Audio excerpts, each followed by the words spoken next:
جس طرح آپ ڈھال کر دیتے ہیں جنگ میں برستے ہوئے تیروں کے سامنے، تو وہ تیر ڈھال سے ٹکرا کے گر جاتے ہیں اور آپ کو نقصان نہیں پہنچتا، تو روزہ بھی آتش دوزخ سے ڈھال ہے، جہنم کی آگ سے بچانے والا ہے، اور روزے دار کو اللہ کی خاص رحمتیں نصیب ہوتی ہیں۔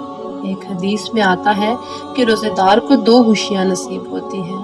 ایک خوشی اسے تب ملتی ہے جب وہ روزہ کھولتا ہے، جب سارے دن کی بھوک اور پیاس کاٹنے کے بعد شام کے لمحے ہوتے ہیں اور پھر روزہ منزل تک پہنچتا ہے، تو کس مسرت اور خوشی اور سرشاری کے عالم میں روزہ دار ہوتا ہے کہ شکر ہے کہ اتنی لمبی اور اتنی سخت گرمی کے ماحول کی شدت کے باوجود اللہ تعالیٰ نے مجھے روئے با منزل کیا۔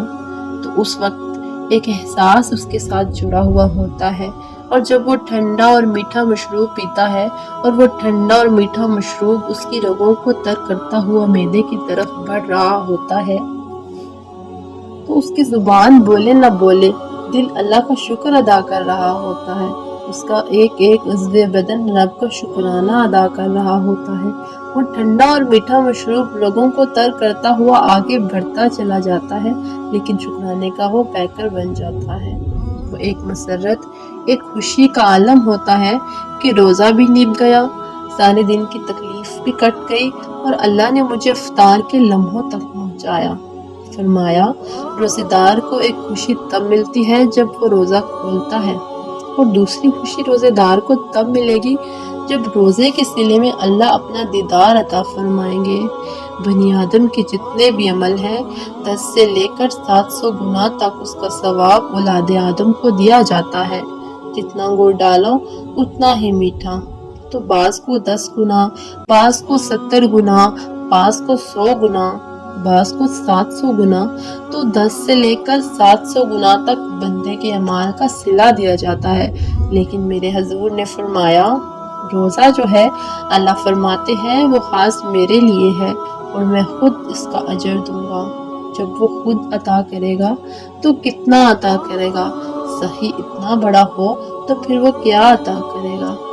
باقی اعمال کی جزا جنت ہے، جنت کی نعمتیں ہیں اور بہت کچھ ہے، لیکن روزے کی جزا میں خود ہوں، اور جس کو وہ خود مل گیا پھر جنت بھی مل گئی، جنت والا بھی مل گیا، جنت بھی مل گئی، جنت کی نعمتیں بھی مل گئی۔ تو روزہ اللہ کی خوشنودی کا ذریعہ ہے، اس کی رضا کا ذریعہ ہے۔ خوش نصیب لوگ روزے کی برکتیں حاصل کرتے ہیں۔